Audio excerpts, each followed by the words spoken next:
प्रणाम भैया बहनों। आज के हमारे इस वीडियो में हम कक्षा सप्तमी की हिंदी पाठ्य पुस्तक वसंत भाग 2 के पाठ 2 की कहानी दादी माँ के शेष भाग को समझे।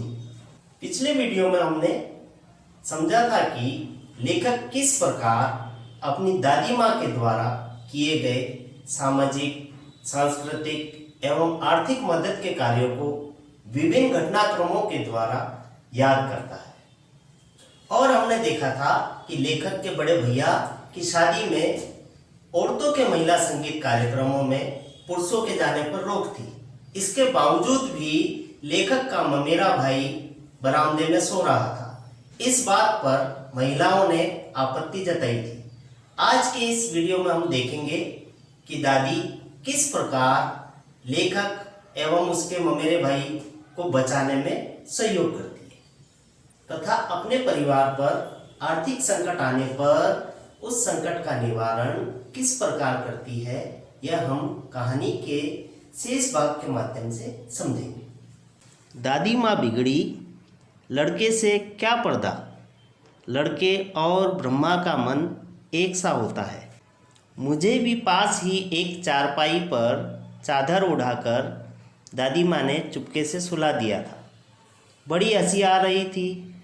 सोचा कहीं जोर से हंस दूँ, भेद खुल जाए तो निकाल बाहर किया जाऊंगा। पर भाभी की बात पर हंसी न रुक न सकी और भंडाफोड़ हो गया। देबू की माँ ने चादर खींच ली। कहो दादी, यह कौन बच्चा सोया है? बेचारा रोता है शायद, दूध तो पिला दूँ। हाथापाई शुरू हुई। दादी माँ बिगड़ी, लड़के से क्यों लगती है। सुबह रास्ते में देबू की माँ मिली। कल वाला बच्चा भाभी। मैं वहाँ से जोर से भागा और दादी माँ के पास जा खड़ा हुआ। वस्तुतः किसी प्रकार का अपराध हो जाने पर जब हम दादी माँ की छाया में खड़े हो जाते, अभयदान मिल जाता। यहाँ पर लेखक बताना चाह रहा है कि जब औरतों ने राघव के बरामदे में सोने पर आपत्ति जताई तो दादी माँ उन महिलाओं पर बिगड़ गई और कहने लगी कि लड़के से क्या पर्दा, उनका मन तो ब्रह्मा के मन जैसा होता है। पास ही चारपाई पर लेखक को दादी माँ ने चुपचाप चादर उड़ाकर सुला रखा था। महिलाओं के अभिनय देखकर और सुनकर लेखक को हंसी आ रही थी, परंतु वह अपनी हंसी को भेद खुल जाने के डर से रोके रखी थी। फिर भी भाभी की बात पर उसे हंसी आ ही गई। उसका भंडा फूट गया। इस बात पर देबू की माँ ने चादर खींच ली और कहने लगी कि यहाँ पर कोई बच्चा सो रहा है, आप कहो तो इसे दूध पिला दूँ। इस बात पर दादी और महिलाओं में कहासुनी हो गई। अगले दिन भाभी कल वाला बच्चा कहते हुए उसे पकड़ने भागी तो लेखक स्वयं को बचाने के लिए दादी माँ के पास जाकर खड़ा हो गया। जिस प्रकार हमें अपनी दादी बचाती है, वैसे ही लेखक भी अपनी दादी माँ की छत्र छाया में खड़ा हो गया। स्नेह और ममता की मूर्ति दादी माँ की एक एक बात आज कैसी कैसी मालूम होती है। परिस्थितियों का वात्या चक्र जीवन को सूखे पत्ते सा कैसे नचाता है, इसे दादी माँ खूब जानती थी। दादा की मृत्यु के बाद से ही वे बहुत उदास रहती। संसार उन्हें धोखे की टट्टी मालूम होता। दादा ने उन्हें स्वयं जो धोखा दिया, वे सदा उन्हें आगे भेजकर अपने पीछे जाने की झूठी बात कहा करते थे। दादा की मृत्यु के बाद कुकुर मुत्ते की तरह बढ़ने वाले, मुंह में राम बगल में छुरी वाले दोस्तों की शुभ चिंता ने स्थिति और भी डामाडोल कर दी। दादा के श्राद्ध में दादी माँ के मना करने पर भी पिताजी ने जो अतुल संपत्ति व्यय की, वह घर की तो थी नहीं। आगे लेखक ने बताया है कि परिस्थितियों का वात्या चक्र होता है बवंडर या आंधी जीवन को कैसे सूखे पत्तों की तरह नचाता है। अर्थात हमारा जीवन हमारी परिस्थितियों के अधीन है और जैसी परिस्थितियाँ अच्छी या बुरी होती है तो हमारा जीवन भी उसी हिसाब से बदलता जाता है। वे बताते हैं कि जब उनके दादाजी की मृत्यु हो गई तो उसके बाद उनकी दादी माँ बहुत उदास रहने लगी और संसार उन्हें धोखे की टट्टी मालूम होता। इसका अर्थ है छल से भरा हुआ या एक भुलावा या छलावा, और संसार उन्हें एक छलावे के समान लगता। दादाजी जो सदा उन्हें आगे भेजकर स्वयं पीछे जाने की बात करते थे, अर्थात दादाजी कहते थे कि पहले दादी माँ की मृत्यु होगी फिर वे मरेंगे, लेकिन दादाजी उन्हें पहले छोड़कर चले गए और उसके बाद उनके दोस्तों और शुभचिंतकों ने उनकी स्थिति और ज़्यादा डामाडोल कर दी या और ज़्यादा बिगाड़ दी। क्योंकि वे सारे दोस्त कैसे थे? मुंह में राम और बगल में छुरी। मुंह में राम और बगल में छुरी एक मुहावरा है। इसका अर्थ होता है ऐसे व्यक्ति जो सामने तो मीठी बात करते हैं लेकिन आपके पीठ पीछे आपके बारे में बुरा सोचते हैं। तो ऐसे दोस्तों ने उनको और परेशान करना शुरू कर दिया। अर्थात दादाजी के श्राद्ध में उनके पिताजी ने अपने दोस्तों और शुभचिंतकों से पैसे लेकर बहुत सारा खर्चा किया और दादी माँ ने इसके लिए मना किया।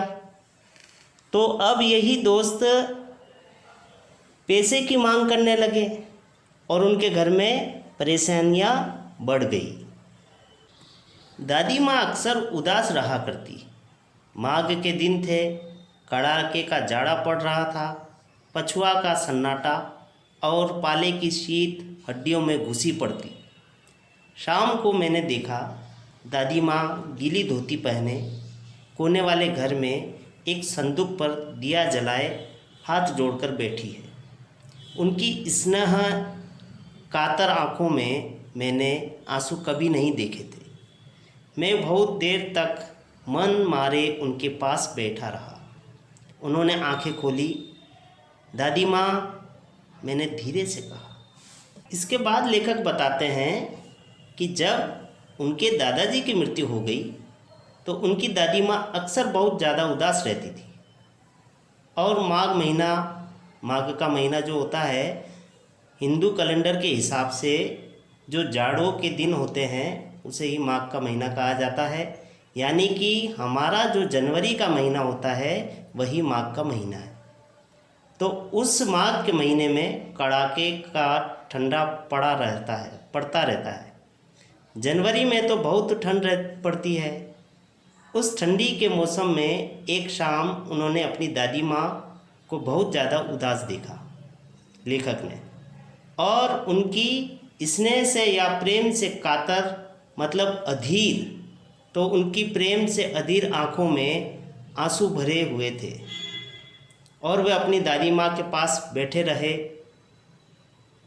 उन्होंने आंखें खोली, दादी माँ ने आंखें खोली और लेखक ने दादी माँ से धीरे से कहा, दादी माँ, क्या है रे, तू यहाँ क्यों बैठा है?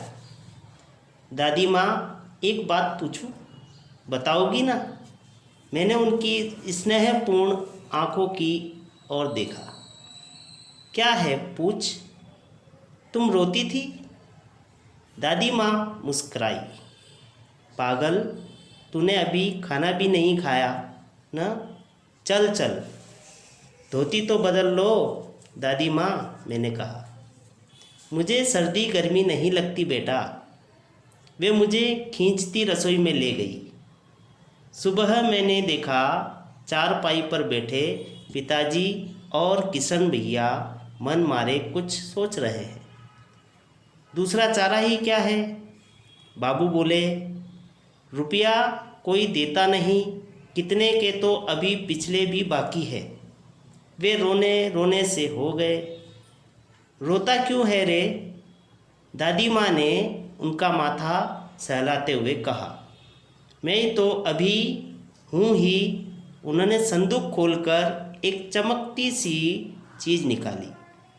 तेरे दादा ने यह कंगन मुझे इसी दिन के लिए पहनाया था। उनका गला भर आया। मैंने उसे पहना नहीं, इसे सहज कर रखती हूँ। यह उनके वंश की निशानी है। उन्होंने आंसू पोंछ कर कहा, पुराने लोग आगा पीछा सब लोग सोच लेते थे बेटा। इस भाग में लेखक ने यही बताया है कि जिस समय उनके दादाजी की मृत्यु के बाद देनदारों का पैसा उनके पिताजी पर बहुत ज़्यादा बढ़ गया और उनके पिताजी ने जितनों को कर्ज दिया था उन लोगों ने भी जब पैसा नहीं चुकाया और पैसों की उन्हें किल्लत या परेशानी होने लगी तो उनकी दादी माँ ने ऐसे परेशानी भरे समय में उनके दादाजी द्वारा दिए गए कंगन को बेचने के लिए दे दिया ताकि कर्जदारों को वक्त पर पैसा चुकाया जा सके। सचमुच मुझे दादी माँ शाप भ्रष्ट देवी सी लगी। धुंधली छाया विलीन हो गई। मैंने देखा दिन काफ़ी चढ़ आया है।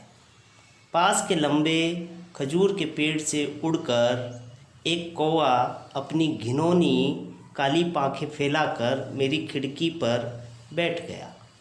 हाथ में अब भी किशन भैया का पत्र काँप रहा है। काली चींटियों सी कतारें धूमिल हो रही है। आँखों पर विश्वास नहीं होता।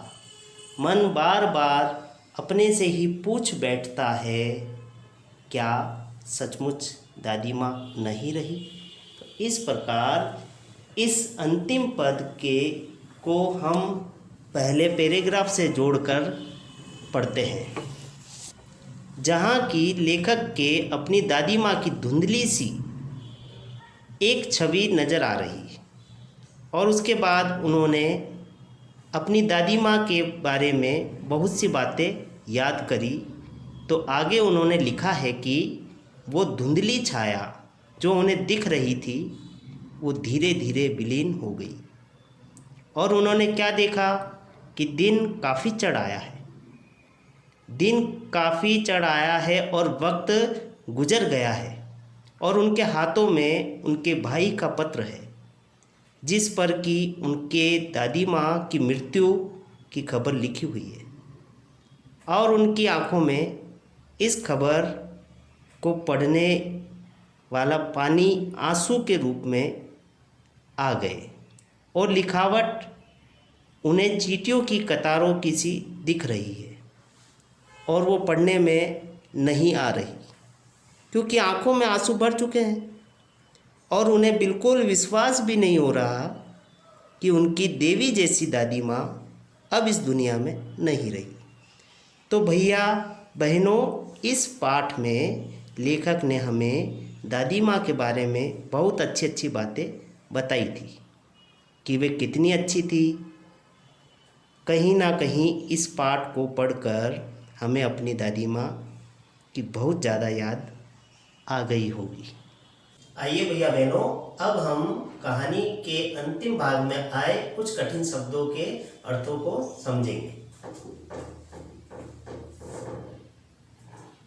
अभयदान, निर्भीकता प्रदान करना। वात्याचक्र, बवंडर। पछुआ, पश्चिमी हवाएं। सहेज कर, संभाल कर। शाप भ्रष्ट, शापग्रस्त। घिनौनी, घृणित। पांखें, पंख। धूमिल, धुंधला।